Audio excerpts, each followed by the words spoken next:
Preparation of carboxylic acid कर चुके हैं। अब हमें फिजिकल प्रॉपर्टीज करनी है। फिजिकल जो प्रॉपर्टीज हैं कार्बोक्सिलिक एसिड की, वो कॉन्टिन्यूएशन में है। मतलब जो क्वेश्चन है वो ये जो प्रॉपर्टीज है ना, ये नहीं कि एक ही चैप्टर का आता है, जितने भी चैप्टर्स है ना सबसे रिलेटेड आता है। मतलब बहुत सारे आपको कंपाउंड्स दे दिए जाएंगे, उनको अरेंज करना होता है इंक्रीजिंग ऑर्डर और decreasing order of their boiling point या सॉल्युबिलिटी के हिसाब से।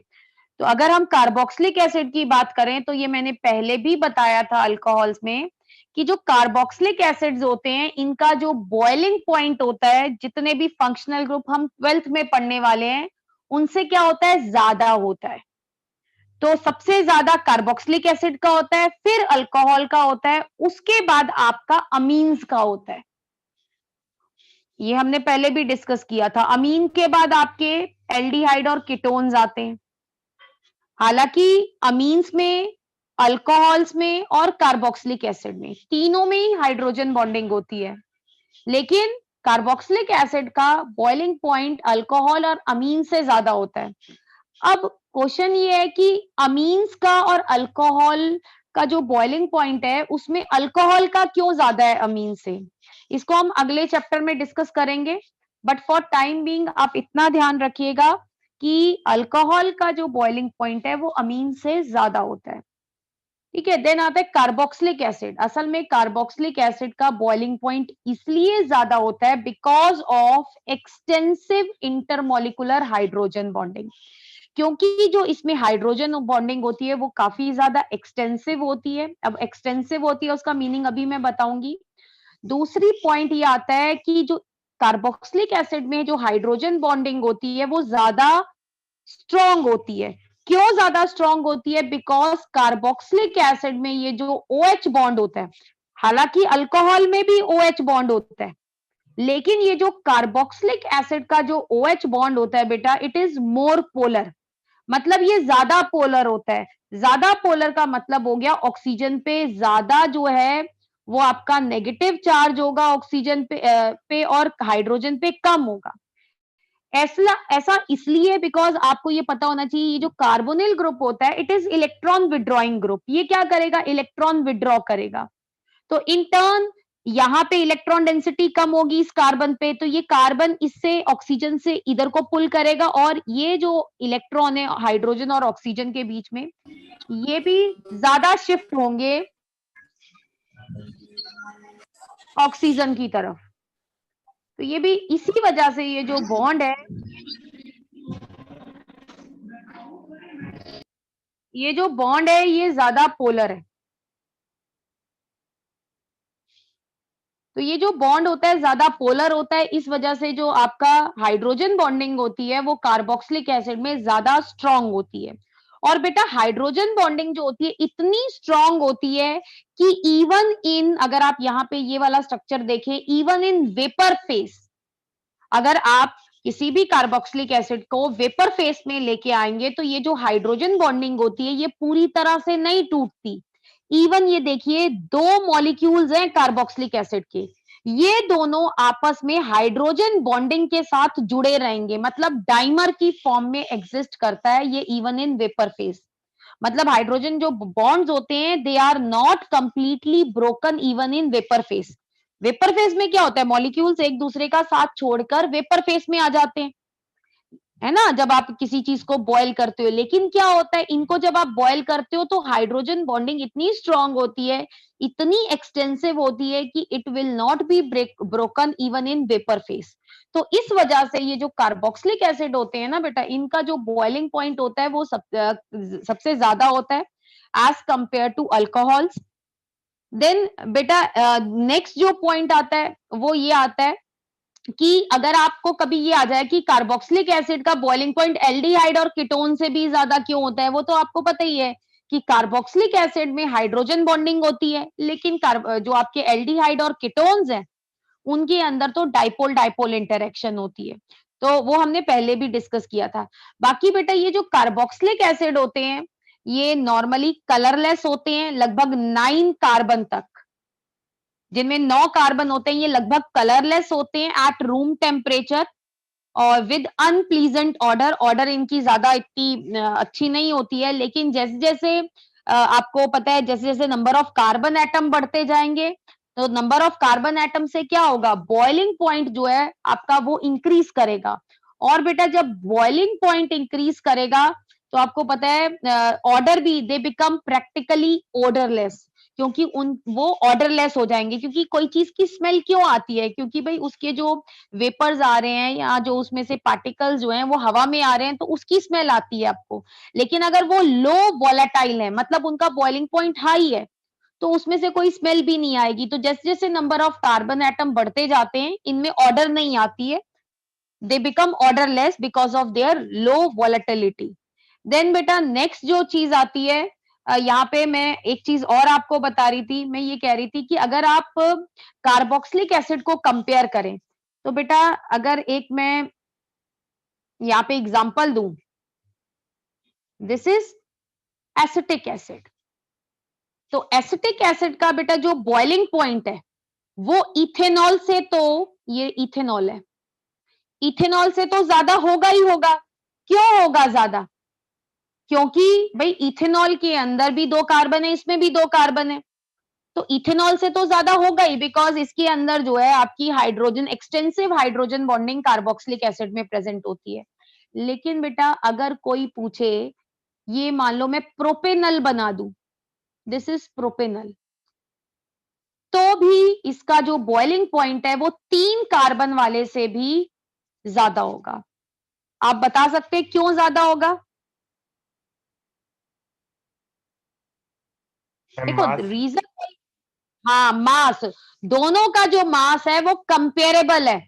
मतलब मैं ये तो आंसर तो यही रहेगा भाई, इसमें एक्सटेंसिव हाइड्रोजन बॉन्डिंग होती है कार्बोक्सिलिक एसिड में। लेकिन ये क्वेश्चन मैंने इसलिए पूछा है क्योंकि कोई बच्चा मेरे से ये पूछ सकता है कि मैम आप 3 कार्बन वाले अगर अल्कोहल को कंपेयर करें तो आप किससे कंपेयर करेंगे? तो बेटा मैं 2 कार्बन वाले कार्बोक्सिलिक एसिड से भी कंपेयर कर सकती हूँ। क्यों? इसके अंदर बेटा कितने ऑक्सीजन है? 2 ऑक्सीजन है, जबकि अल्कोहल में एक ही ऑक्सीजन है। लेकिन अगर आप दोनों का मास देखेंगे, दोनों का मास कंपेरेबल होगा। तो ये जो एसिटिक एसिड मैंने लिखा है, इसका मास 2 कार्बन वाले अल्कोहल मतलब इथेनॉल से भी ज्यादा होगा, और 3 कार्बन वाले जो अल्कोहल है उससे भी ज्यादा होगा। बिकॉज मैंने यहाँ पे क्या लिखा है, कार्बोक्सिलिक एसिड का जो बॉइलिंग पॉइंट है, it is more than alcohol of comparable mass. तो यहाँ पे अगर आप नेक्स्ट पेज पे देखें, तो ये देखिए एसिटिक एसिड का जो बॉइलिंग पॉइंट है, देखिए इन सबका पहले मास देख लीजिए। भाई ऊपर एसिटिक एसिड में सिर्फ 2 कार्बन है, लेकिन बेटा 2 ऑक्सीजन भी तो आ रहे हैं, तो मास इसका कितना है? 60। जबकि नीचे मैंने 3 कार्बन वाले जो है फंक्शनल ग्रुप लिखे हैं। कौन कौन से? ये देखिए अल्कोहल, इसका भी 60 है। ये आपका एल्डिहाइड है 3 कार्बन वाला, प्रोपेनल, इसका 58 है। ये एसीटोन है, इसका भी 58 है। और आपको पता है इसको मैं कंपेयर किससे कर सकती हूँ? 4 कार्बन वाले हाइड्रोकार्बन से, इसका भी मास कितना है? 58। अब आप खुद सोचिए, इन सबका मास कंपेरेबल है, तो सबसे ज्यादा किसका होगा? एसिड का। एसिड के बाद अल्कोहल का, फिर आपका जो है आपके एल्डिहाइड और ये जो कीटोन्स होते हैं इनका नंबर आता है। तो आप यहाँ पे देख सकते हैं कि सबसे ज्यादा जो है हमारा एसिड का है। पर यहाँ पे मैं सिर्फ ये बताने की कोशिश कर रही हूँ कि बेटा इसको हम किस किस के साथ कंपेयर कर सकते हैं, जिनका मास क्या हो? कंपेरेबल हो। मतलब इस एसिटिक एसिड का तो इथेनॉल से तो ज्यादा होगा ही होगा, बल्कि जो 3 कार्बन वाले फंक्शनल ग्रुप हैं, अल्कोहलिक या एल्डिहाइड या कीटोन, उनसे भी ज्यादा होगा, बिकॉज इसका जो मास होता है it is comparable with the functional group alcohol ये और एल्डिहाइड और कीटोन हैविंग 3 कार्बन एटम। ठीक है? मैम। अब नेक्स्ट आता है बेटा सॉल्युबिलिटी। तो सॉल्युबिलिटी की अगर बात करें तो कार्बोक्सिलिक एसिड जो होते हैं up to 4 carbon atom, they are soluble in water. Soluble को मिसिबल भी बोल देते हैं, ये पानी में अच्छे से घुल जाते हैं। क्यों घुल जाते हैं मैंने आपको पहले भी बताया है। अगर एग्जाम में कभी भी आता है कि ये वाला जो कंपाउंड है ये पानी में सॉल्युबल है, सपोज आप कभी भूल जाते हो तो आप सिर्फ इतना याद रखिए, कोई भी चीज पानी में सॉल्युबल तब होगी जब वो पानी के साथ हाइड्रोजन बॉन्ड बनाएगी। तो इसी तरह से ये जो कार्बोक्सिलिक एसिड्स होते हैं, they can form hydrogen bond with water molecules, so they are miscible in water. लेकिन जैसे जैसे बेटा ये जो आर चेन है, ये आर साइड चेन जो है, नंबर ऑफ कार्बन एटम बढ़ते जाएंगे, हाइड्रोफोबिक पार्ट बढ़ता जाएगा, तो जो सॉल्युबिलिटी है वो क्या करेगी, डिक्रीज करेगी with increase in number of carbon atoms. तो यहाँ पे जो सॉल्युबिलिटी है वो डिक्रीज करेगी जैसे जैसे कार्बन एटम इंक्रीज करेंगे। बाकी बेटा अगर आप बात करें एरोमेटिक की, तो एरोमेटिक्स भी जो होते हैं ना, वो भी सॉल्युबल होते हैं because they can form hydrogen bond with water molecule. लेकिन जैसे जैसे हाइड्रोफोबिक पार्ट बढ़ेगा वैसे वैसे जो सॉल्युबिलिटी है वो भी आपकी डिक्रीज करेगी। तो ये जैसे बेंजोइक एसिड की अगर बात करें, बेंजोइक एसिड ठंडे पानी में डिसॉल्व नहीं होता है। हाँ, बेंजोइक एसिड को अगर आप डालें, पानी गर्म करें तो वो घुल जाता है, लेकिन क्योंकि टेम्परेचर के साथ साथ क्या होता है, सॉल्युबिलिटी इंक्रीज करती है। लेकिन जैसे ही पानी ठंडा होगा ना, तो जो बेंजोइक एसिड है वो दोबारा से सॉलिड बन जाएगा। और इसी प्रॉपर्टी को हम क्रिस्टलाइजेशन में यूज करते हैं।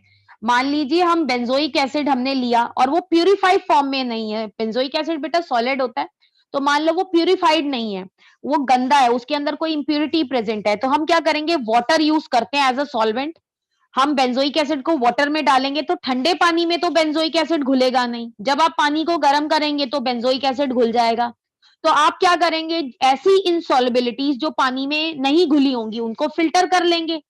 अब मेरे पास जो लिक्विड आएगा, जो गर्म पानी आएगा, उसके अंदर बेंजोइक एसिड घुला हुआ है।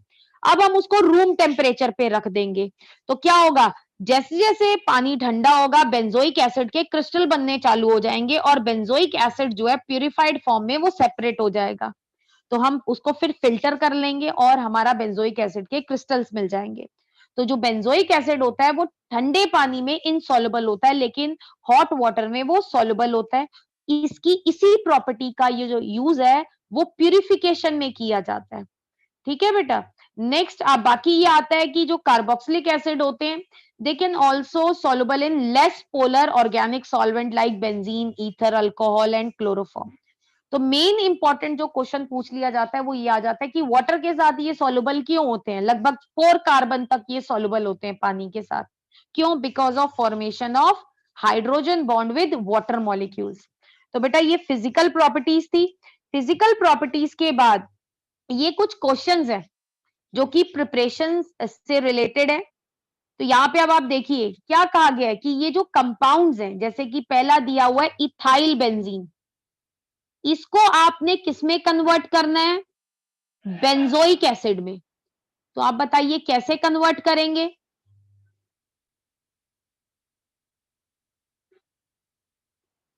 मैंने करवाया था कि ये जो साइड चेन है, अगर आप इसको COH बनाना चाहते हैं तो हम एसिडिफाइड KMnO4 और हीट कर सकते हैं। ध्यान आया, एसिडिफाइड KMnO4 एसिडिफाइड और अल्कलाइन, या एसिडिफाइड और अल्कलाइन पोटेशियम डाइक्रोमेट, दोनों में से कुछ भी इस्तेमाल कर सकते हैं। तो ये जो पूरी साइड चेन होगी ये एसिडिक ग्रुप में चेंज हो जाएगी। तो ये हमने किया था, याद है। याद है। ठीक है, नेक्स्ट आता है, आपको बेंजोइक एसिड बनाना है, आपको अभी भी बेंजोइक एसिड बनाना है, पर किससे बनाना है, एसिटोफिनोन से। तो बेटा ये आपका एसिटोफिनोन है, एक मिनट, यहाँ पे एसिटोफिनोन मतलब CO। इससे आपको क्या बनाना है, बेंजोइक एसिड बनाना है। तो बेटा आप इसमें क्या करेंगे, भाई कीटोन है, ये कीटोन ग्रुप है, तो आप कीटोन ग्रुप की क्या कर देंगे बेटा, ऑक्सीडेशन करेंगे। ऑक्सीडेशन भी हम किससे करेंगे, strong oxidising agent like potassium dichromate और पोटेशियम परमैंगनेट। तो इससे क्या होगा, ये यहां से COH बन जाएगा और ये भी हट जाएगा यहां से। ये हमने पहले भी डिस्कस किया था, याद आया या नहीं आया। Yes ma'am. बेटा नेक्स्ट आता है ब्रोमोबेंजीन, यहाँ पे हमारा ब्रोमोबेंजीन है। ब्रोमोबेंजीन से हमने क्या बनाना है, बेंजोइक एसिड बनाना है। तो आपको ध्यान होगा, पहले मैंने कहा था हम इससे ग्रिग्नार्ड रिएजेंट बनाएंगे, यहाँ पे मैग्नीशियम के साथ रिएक्शन करके यहाँ पे क्या बनेगा, MgBr। उसके बाद आपको ध्यान होगा कार्बन डाइऑक्साइड के साथ हम रिएक्शन करेंगे। ओके। तो ये मैंने पहले भी कराया था, अगर आपको नहीं ध्यान हो तो मैं भी आपको पीछे दिखा भी सकती हूँ, एक बार रुक जाइएगा, ध्यान होगा। तो यहाँ पे ये ब्रोमोबेंजीन से पहले हमने ग्रिग्नार्ड रिएजेंट बनाया, इसके बाद इसका रिएक्शन कार्बन डाइऑक्साइड के साथ किया, followed by H2O and H+, तो फिर इससे हमारा बेंजोइक एसिड बना, फॉलोड बाय हाइड्रोलिसिस। तो ये रिएक्शन है जो पीछे किए हुए हैं ना, सारे यूज हो रहे हैं, रही हूं ताकि आपको ध्यान आ जाए। उसके बाद बेटा आता है फिनाइल इथीन। फिनाइल इथीन को ये अगर आप पॉलीमर्स पढ़ते तो उसमें स्टायरिन आता है, स्टायरिन बेटा इसको बोलते हैं,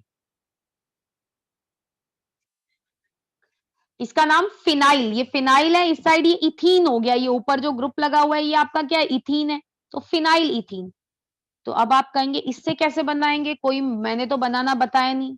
तो बेटा आपको ध्यान था मैंने जब आपको पोटेशियम डाइक्रोमेट और पोटेशियम परमैंगनेट के बारे में बताया था अभी, तो मैंने ये कहा था ये क्या करते हैं, ये जो ऑक्सीडाइजिंग एजेंट होते हैं ये डबल बॉन्ड को क्या कर देते हैं, ब्रेक कर देते हैं, अगर आपको ध्यान हो। तो बेटा जब ये इसमें आप पोटेशियम जो है डाइक्रोमेट या परमैंगनेट का इस्तेमाल करेंगे इन एसिडिक मीडियम या बेसिक मीडियम, और तो ये बॉन्ड टूट जाएगा और यहाँ पे क्या ये किस में कन्वर्ट हो जाएगा, COOH में।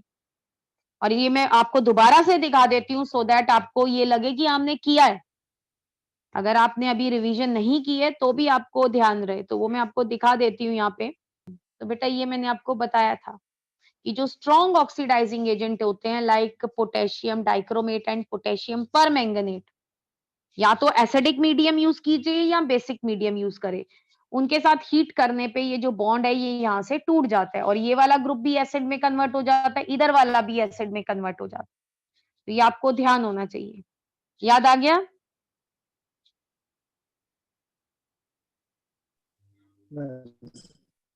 ठीक है बेटा। अब लास्ट आता है, हाँ लास्ट आता है ये वाला, इसमें ट्रांसफॉर्मेशन करनी है, ये एनसीईआरटी का ही क्वेश्चन है, ये क्वेश्चन बड़े इंपॉर्टेंट है। ब्यूटेन 1 ओल से ब्यूटेनोइक एसिड बनाओ। अब ब्यूटेन 1 ओल किसे बोलते हैं बेटा, तो ब्यूटेन 1 ओल में आपको देखिए ब्यूट का मतलब होता है 4 कार्बन, 1 ओल मतलब पहली पोजीशन पे OH लगा हुआ है, ये हमारा है। इससे हमें क्या बनाना है, ब्यूटेनोइक एसिड बनाना है, मतलब 4 कार्बन वाला एसिड। तो अब आप खुद सोचिए अल्कोहल से अगर आप एसिड बनाना चाहते हैं तो आप क्या करेंगे, ऑक्सीडेशन करेंगे, लेकिन ऑक्सीडेशन के लिए भी स्ट्रॉन्ग ऑक्सीडाइजिंग एजेंट का इस्तेमाल करेंगे, या तो पोटेशियम डाइक्रोमेट या परमैंगनेट का, या फिर जोन्स रिएजेंट। आप देख लीजिएगा पीछे हमने करवाया था जब हम अल्कोहल से क्या बना रहे थे, एसिड बना रहे थे, तो कोई नई चीज नहीं बताई है। देन ऐसे ही बेटा नेक्स्ट आता है बेंजाइल अल्कोहल। बेंजाइल अल्कोहल किसको बोलते हैं, CH2Cl को। इससे हमें बनाना है phenyl ethanoic acid. Phenyl ethanoic acid का मतलब है बेटा हमें बनाना है CH2 फिनाइल इथेनोइक एसिड। मतलब हमें क्या करना है, कार्बन को अप करना है, मतलब एक कार्बन यहां ऐड करना है। तो कोई बच्चा मुझे बता सकता है कौन सा रिएक्शन है जिसमें एक कार्बन बढ़ाएंगे, अभी बताया था मैंने बेटा, ग्रिग्नार्ड रिएजेंट के साथ इसका रिएक्शन करेंगे। कैसे करेंगे, पहले तो इससे ये जो अल्कोहलिक ग्रुप है, ये अल्कोहल है, फिनॉल नहीं है, इस अल्कोहल ग्रुप को हम यहाँ पे इससे ब्रोमोबेंज जो है हम इस पे Br ग्रुप लगा देंगे या क्लोरो ग्रुप लगा देंगे OH की जगह पे, मतलब हम क्लोरीनेशन ये इस तरह से करेंगे। यहाँ पे मान लीजिए Br आ गया, Br कैसे आएगा OH की जगह पे, रेड फॉस्फोरस एंड Br2 के साथ हीट करेंगे, या फिर PCl5 SOCl2 है ना, इसके साथ भी हीट कर सकते हैं क्योंकि यहाँ पे हेलोजन लेके आना है हमने। तो उसके बाद हम क्या करेंगे, ग्रिग्नार्ड रिएजेंट बनाएंगे। ग्रिग्नार्ड रिएजेंट का रिएक्शन यहाँ पे पीछे किया हुआ है, ये दिखा देते हैं आपको। अब देखिए इन्होंने क्या किया है भाई, OH ग्रुप से Br बना दिया। इन्होंने Br कैसे बनाया, HBr से। कोई बच्चा कहे नहीं मैम मैं ना यहाँ Cl लगाना चाहता हूँ, कोई बात नहीं, PCl5 से यहाँ Cl आ जाएगा। ये इन्होंने दूसरा मेथड यूज किया। इन्होंने क्या किया, इससे इसमें KCN डाला है और KCN डाल के उसकी हाइड्रोलिसिस की है। हम क्या कर सकते हैं, इसका रिएक्शन ग्रिग्नार्ड रिएजेंट के साथ कर सकते हैं। तो बेटा यहाँ पे क्या बन जाएगा आपका, ग्रिग्नार्ड रिएजेंट बन जाएगा, और ग्रिग्नार्ड रिएजेंट का रिएक्शन आप carbon dioxide followed by hydrolysis करेंगे, तो इस साइड आपका COH आ जाएगा MgPr के साथ। तो आप कोई भी मेथड यूज कर सकते हैं for step up, step up मतलब एक कार्बन बढ़ाने के लिए, या तो आप ये वाला मेथड यूज कर सकते हैं, KCN के साथ या NaCN के साथ रिएक्शन करेंगे तो यहाँ पे साइनाइड ग्रुप आ जाएगा। इस साइनाइड ग्रुप की अगर आप हाइड्रोलिसिस करें तो ये किस में चेंज हो जाएगा, एसिड में चेंज हो जाएगा। तो कोई भी आप मेथड यूज कर सकते हैं। ऐसे ही बेटा नेक्स्ट जो क्वेश्चन आता है इसी के अंदर, अगर आप देखें तीसरे क्वेश्चन में कहा गया 3 नाइट्रो ब्रोमोबेंजीन, मतलब आपके पास ब्रोमोबेंजीन है और तीसरी पोजीशन पे NO2 लगा हुआ है, इसको आपने किस में कन्वर्ट करना है, 3 नाइट्रो बेंजोइक एसिड, मतलब बेंजोइक एसिड बनाइए, तीसरी पोजीशन पे NO2। अब आप खुद सोचिए, आपने ग्रिग्नार्ड ब्रोमो को किसमें चेंज करना है, COH में। तो पहले ग्रिग्नार्ड क्या बनाएंगे, ग्रिग्नार्ड रिएजेंट। ग्रिग्नार्ड रिएजेंट बनाने के बाद आप इसका रिएक्शन कार्बन डाइऑक्साइड के साथ करेंगे followed by hydrolysis in acidic medium, तो हमारा ये जो रिएक्शन है ये कंप्लीट हो जाएगा। ये पहले भी अभी बताया था, ठीक है। Yes ma'am. और बेटा ये देखिए ये कन्वर्जन आती है, ये चीजें मैं बार बार वही रिपीट कर रही हूँ, ये देखिए यहाँ पे इन्होंने बताया हुआ है इसका रिएक्शन। देन बेटा नेक्स्ट जो है वो मैं बता देती हूँ, इन्होंने और क्वेश्चन दिए, इन्होंने कहा है कि 4 मिथाइल एसिटोफिनोन। अब बेटा एसिटोफिनोन किसको बोलते हैं, जब बेंजीन के ऊपर COCH3 लगाओ, 4 का मतलब है चौथी पोजीशन पे CH3 लगा है, इसको किसमें चेंज करना है, इसको चेंज करना है बेंजीन 1,4, अब ये देखिए बेंजीन 1,4 डाई कार्बोक्सिलिक एसिड, मतलब ये वाला जो ग्रुप है कीटोन ग्रुप, इसको भी COH बना दो, और ये जो CH3 है इसको भी COH बना दो। तो बेटा आप सीधा ही रिएक्शन कर सकते हैं, क्योंकि आपको पता है कीटोन को अगर आप चेंज करना चाहें तो देखो इन्होंने 2 स्टेप्स लिखे हैं, मैं क्या करूंगी एक ही लिखिए कि MnO4 इन एसिडिक मीडियम, और क्या कर दूंगी, हीट कर दूं। इन्होंने क्या किया है, 2 स्टेप में करके बताया, इन्होंने क्या किया है, बेसिक मीडियम यूज किया, उसके बाद एसिडिफिकेशन की है। लेकिन इसको भी मैं एक ही स्टेप में कर सकती हूं, कैसे, पहले मैं KMnO4 अगर मैं बेसिक मीडिया करूंगी OH माइनस, और सेकेंड स्टेप में एसिडिफिकेशन, तो डायरेक्ट ये एल्डिहाइड ग्रुप भी कन्वर्ट हो जाएगा COH में, और ये जो मिथाइल साइड चेन है ये भी कन्वर्ट हो जाएगी। या फिर इसकी जगह पे मैं मीडियम कौन सा यूज कर सकती हूँ, acidic medium, KMnO4 H+ heat, तो भी ये चेंज हो जाएगा। बेंजीन 1,4 डाई कार्बोक्सिलिक एसिड को टेरिथैलिक एसिड भी बोलते हैं, और आप इसकी जगह पे पोटेशियम परमैंगनेट की जगह पे पोटेशियम डाइक्रोमेट मतलब K2Cr2O7 का भी इस्तेमाल कर सकते हैं। तो कोई भी चीज का यूज कीजिए, जरूर थोड़ी ना बुक वाला ही करना है। अब बेटा नेक्स्ट आता है ये वाला साइक्लोहेक्सीन। साइक्लोहेक्सीन का मतलब है ये हेक्सीन है, इसमें हेक्सीन का मतलब हो गया एक डबल बॉन्ड है। अब ये कह रहे हैं इसको आप कन्वर्ट कीजिए एडिपिक एसिड में। एडिपिक एसिड जब आप पढ़ेंगे ना, पॉलीमर अगर आप पढ़ते तो उसमें आता। एडिपिक एसिड किसको बोलते हैं, अभी मैंने पीछे भी बताया था बेटा, 6 कार्बन, 1 2 4, इधर 5 और इस साइड 6, कोनों पे COOH लगा दीजिए, बाकी हाइड्रोजन यहाँ पूरे कर दीजिए काउंटिंग इधर। तो ये एडिपिक एसिड है। इसका अगर आप नाम देखेंगे 1 2 3 4 5 6, इसका नाम होगा हेक्सेन 1,6 डाइओइक एसिड। तो जब आप ये बनाना चाहते हैं, आप खुद सोचिए ये कैसे बनेगा, जब ये डबल बॉन्ड यहां से टूटेगा। अब डबल बॉन्ड कैसे टूटेगा, एक ही तो रिएक्शन बताया है, क्या बताया है, स्ट्रॉन्ग ऑक्सीडाइजिंग एजेंट के साथ हीट कीजिए। ये देखिए पोटेशियम मैंगनेट पर मैंगनेट के साथ मैंने इसको हीट किया इन एसिडिक मीडियम, मैं एसिडिक मीडियम यूज कर रही हूँ, तो ये कन्वर्ट हो गया। कोई बच्चा कहे कि नहीं मैम मैं बेसिक मीडियम यूज करूंगा, मान लो यहाँ पे वो कहता है नहीं मैं तो NaOH यूज करूंगा बेसिक मीडियम, तो बेटा आपको फिर एक और स्टेप लिखना पड़ेगा एसिडिफिकेशन वाला।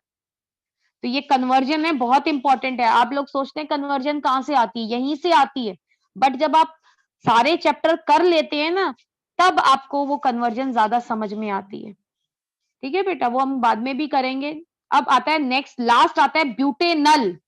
ब्यूटेनल से आपने ब्यूटेनोइक एसिड बनाना है, तो बेटा आप कोई भी इस्तेमाल कर सकते हैं, स्ट्रॉन्ग ऑक्सीडाइजिंग एजेंट यूज भी कर सकते हैं और वीक भी।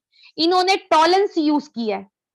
आप टॉलेंस की जगह पे potassium permanganate, potassium dichromate sorry, potassium permanganate मतलब KMnO4 और पोटेशियम डाइक्रोमेट का भी इस्तेमाल कर सकते हैं।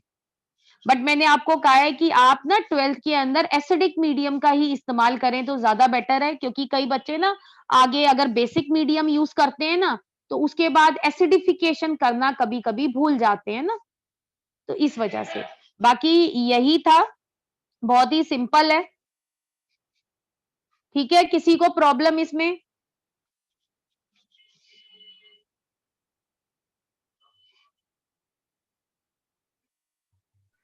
प्रॉब्लम? तो बेटा कल जो है मैं acidity, acid strength of carboxylic acid वो कराऊंगी, वो बहुत इंपॉर्टेंट है। ठीक है मैम कल तो MCQ